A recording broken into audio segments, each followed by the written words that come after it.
States. Thank you, Mr. President, and thank you, Undersecretary General Rosemary DiCarlo, for your briefing, and I welcome the participation of the Secretary of State of Poland. On September 10th, Russian military drones violated the airspace of Poland, a NATO member.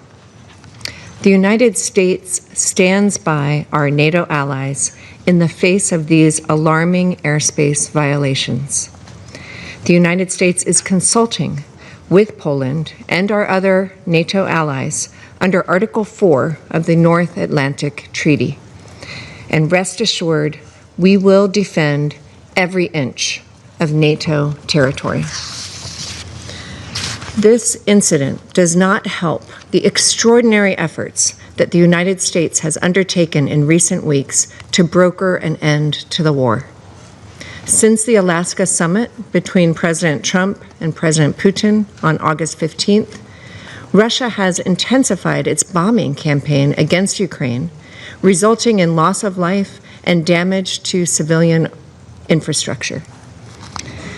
These actions, now with the addition of violating the airspace of a U.S. ally, intentionally or otherwise, show immense disrespect for good faith U.S. efforts to bring an end to this conflict. We urge Russia to renew and live up to its commitment to diplomacy by seeking an immediate end to hostilities through direct negotiations with Ukraine.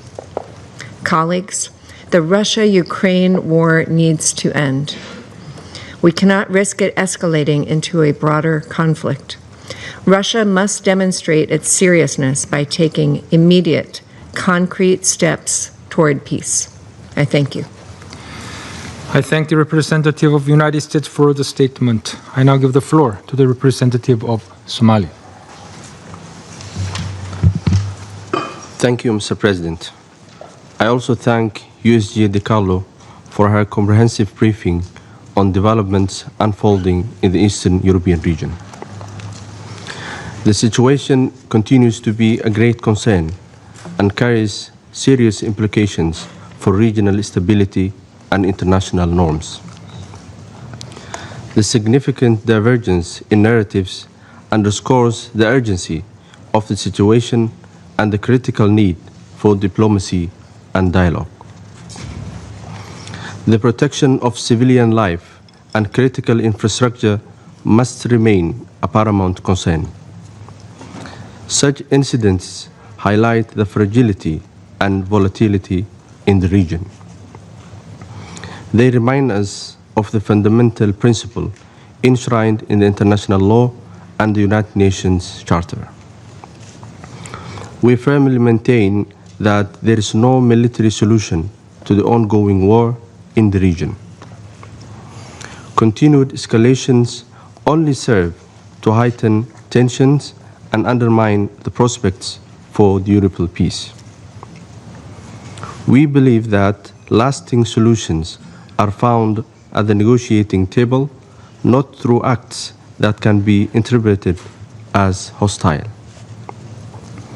In this regard, we call upon all parties to exercise maximum restraint and to engage in earnest, substantive dialogue. A durable resolution will require a genuine commitment to de-escalation, confidence-building measures, and renewed focus on diplomatic efforts. To conclude, Mr. President, my delegation reaffirms its unwavering support for all efforts aimed at upholding the principles of international law and achieving just and lasting solution consistent with the United Nations Charter. The people in the region deserve a future defined by peace, security, and stability. I thank you. I thank the representative of Somalia for the statement. I now give the floor to the representative of Russian Federation. Mr. President, Today, the members of the Security Council have been proposed to discuss an incident on Polish soil which took place on the evening of 9 to 10 September. According to the reports from the Polish Operational Command, in the airspace of that state, more than a dozen unmanned aerial vehicles entered that airspace. It has been announced that part of them have been neutralized by air defense systems.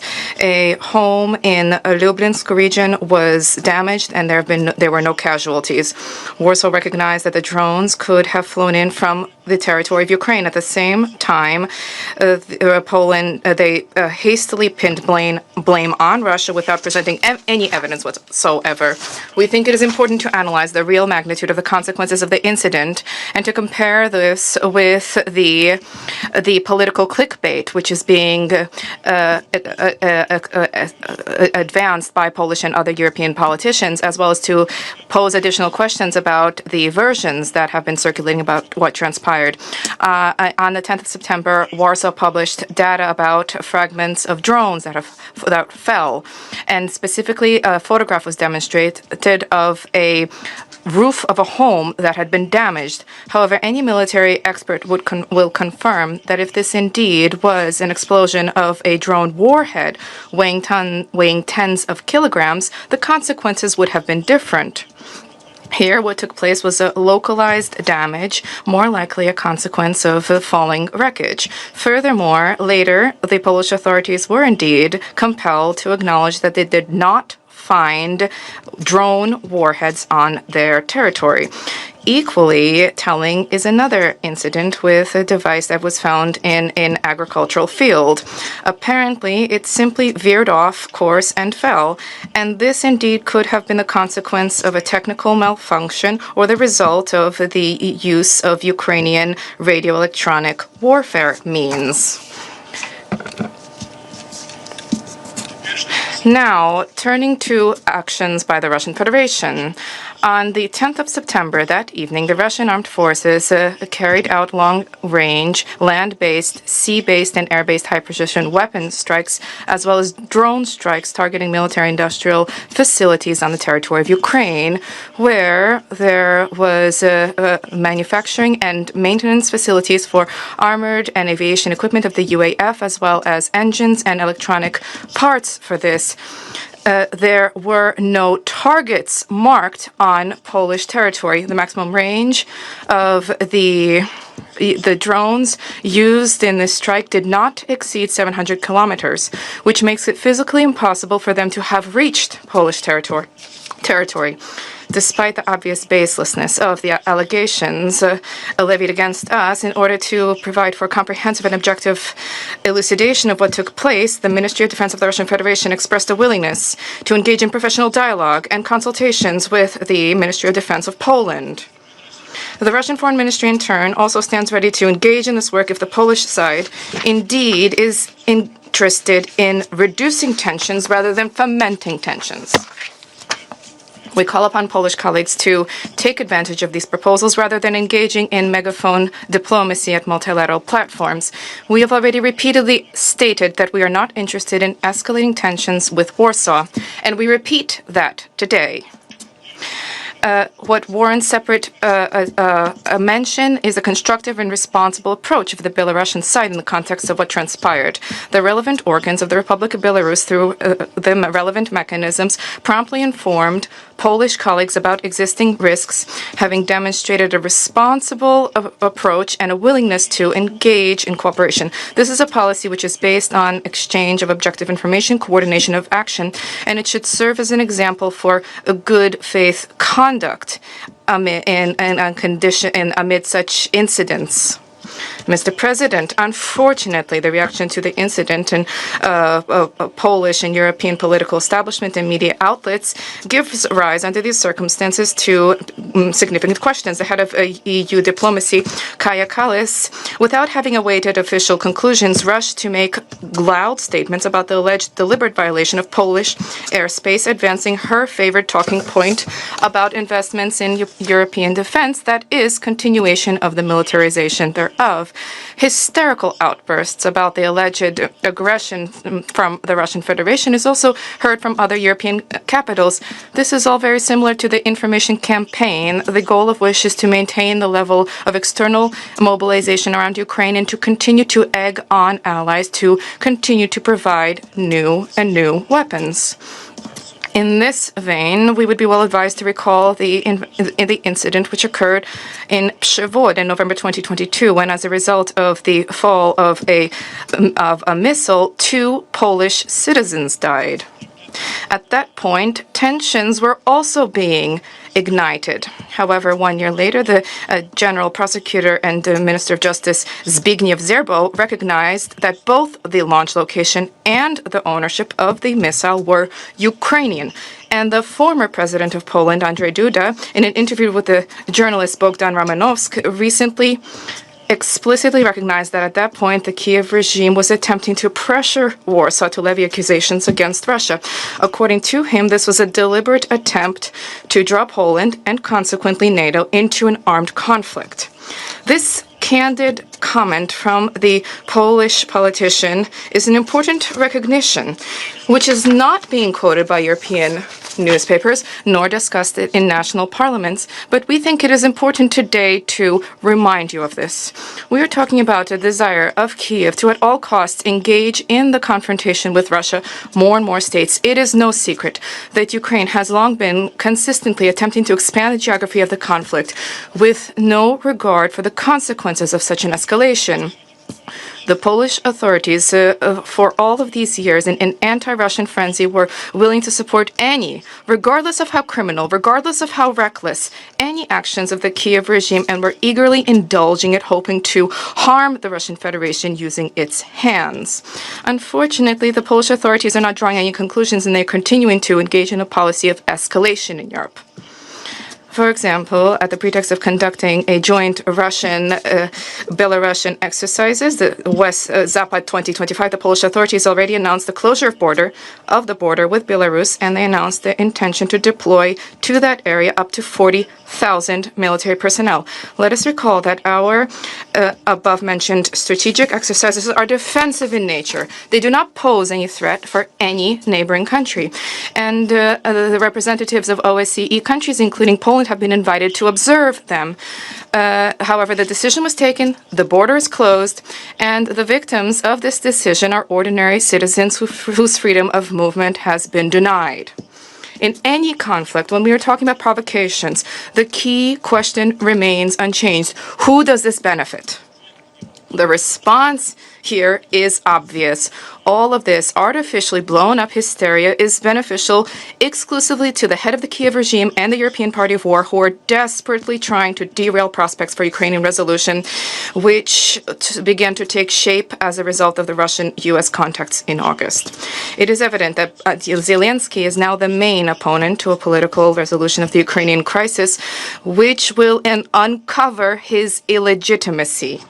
Without the conflict, the justification for the legal vacuum will disappear. This justification, which he is using to cling to power in circumvention of constitutional procedures. Even according to the data of Ukrainian sociological centers, Zelensky's ratings are falling precipitously, as is the level of trust in him. In this context, the unabated military actions, hostilities, are a tool for political survival of the Ukrainian regime.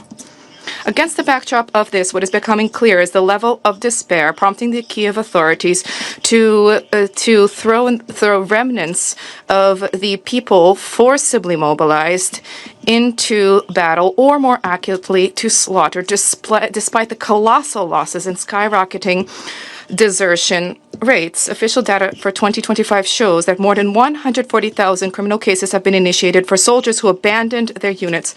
The overall figures for desertion since the start of the conflict are nearing 266,000 people. The effective stabbing levels in combat units at 50% is viewed as a success, and the real losses exceeding 15 to 20,000 people per month has long ago outstripped the pace of mobilization. People no longer wish to die for a corrupt leadership which long ago has ceased to represent the interest of society. The head of the UAF, Syrsky, recently recognized that Russia has a threefold advantage in manpower and capabilities, and in the main areas has a 4 to 6-fold advantage. This is a frank recognition of failure and essentially an indictment of the current military political policy. And this is precisely why Zelensky today is willing to do anything at all to maintain this conflict in the active phase, even if this may give rise to threats, if this means simulating threats, exaggerating consequences, or, as was the case in Przewod, manipulating any incident in order to drag NATO countries into the war. What is noteworthy is how easily the head of the Kiev regime recants his own loud statements as soon as they no longer advance his political interests. In recent months, he invoked slogans about the supposed intention to engage in dialogue. However, the direct, unambiguous proposal from the Russian president to visit our capital to discuss the whole gamut of issues related to Ukrainian resolution was rejected by him under the pretext of the inadmissibility and the inability to travel, quote, while his country is under attack. And yet, as we see, there have been no attacks which prevented him from trekking to European capitals for 3+ years and making demands for more weapons deliveries and increased military assistance. Because in those capitals, the discussion is about continuing the war and this is completely in line with his interests. As soon as a real opportunity for peace emerged, with a visit to with a White House leader taking office who is willing to deal with the root causes of the crisis and to seek a lasting solution, Zelensky immediately began to renounce the previously announced peace initiative. This merely bears out what we were pointing to from the very start.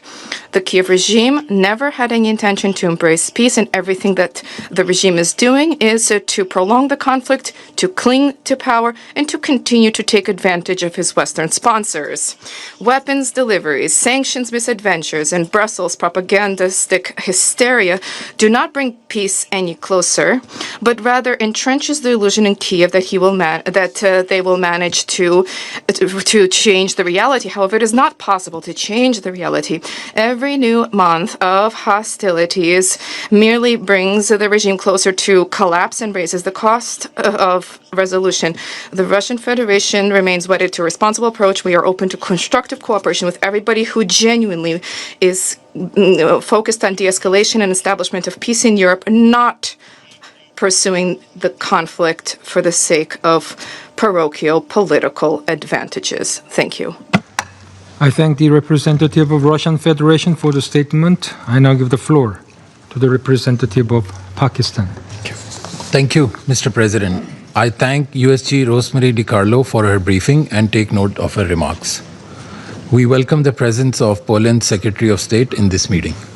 Mr. President, merely a glance at both the contemporary as well as past history is enough to draw a fundamental conclusion about conflicts. Conflicts, especially those continuing for a longer duration, have a greater risk of degenerating into wider conflagration. Given the interconnected nature of our world, the negative externalities from a localized conflict can have far-reaching consequences, impacting not only the regional but also global security and stability. Mr. President, alongside many of our fellow council members, Pakistan has repeatedly drawn attention to the negative repercussions that the ongoing conflict in Ukraine has had, far beyond its geographical expanse. We have therefore called for the need to bring an end to this conflict. We take note of Poland's letter of 10th September addressed to this council, reporting violations of its airspace.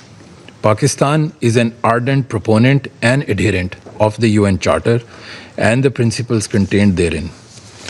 We firmly hold that sovereignty and territorial integrity of all member states is sacrosanct and must be respected. Mr. President, Pakistan remains deeply concerned by the ongoing conflict in Ukraine and the humanitarian tragedy unfolding as a result of it. We have consistently said and repeat once again, military solutions are counterproductive and serve only to sow seeds for future conflicts. We are dismayed by the recent escalation in fighting and note with deep regret that diplomatic efforts to resolve the conflict have, thus far, remained inconclusive and without meaningful progress.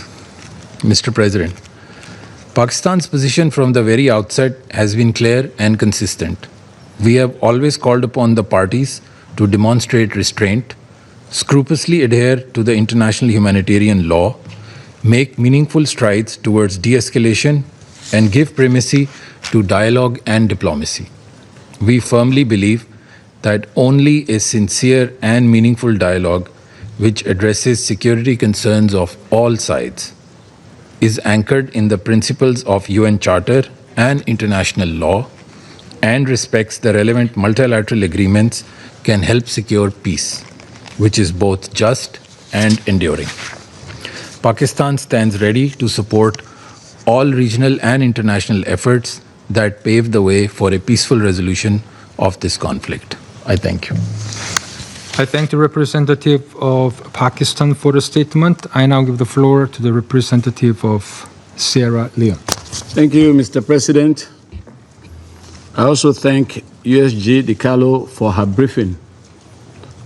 We welcome the participation of the Secretary of State of Poland in this meeting. Since the onset of this conflict, Sierra Leone has joined the international community in calling for its end, urging the parties to embrace diplomatic negotiations towards a ceasefire that prevents further death and suffering. The conflict has already taken tens of thousands of lives, caused mass displacement, and deprived millions of basic needs. Its destabilizing impact has been felt not only in Europe, but across the world. The recent reports of Russian drones entering airspace of Poland mark an alarming escalation. According to the letter from Poland's permanent representative, 19 drones launched from Russia and Belarusian territory violated Poland's airspace between 9th and 10th September, described rightly by Poland as an unprecedented violation of its sovereignty and territorial integrity. We note that in response, Poland invoked NATO's Article 4 and imposed new restrictions, including border closures with Belarus and the deployment of troops along its eastern flank. We also note that other states in the region have followed with airspace restrictions and heightened security measures. These actions underscore the gravity of the threat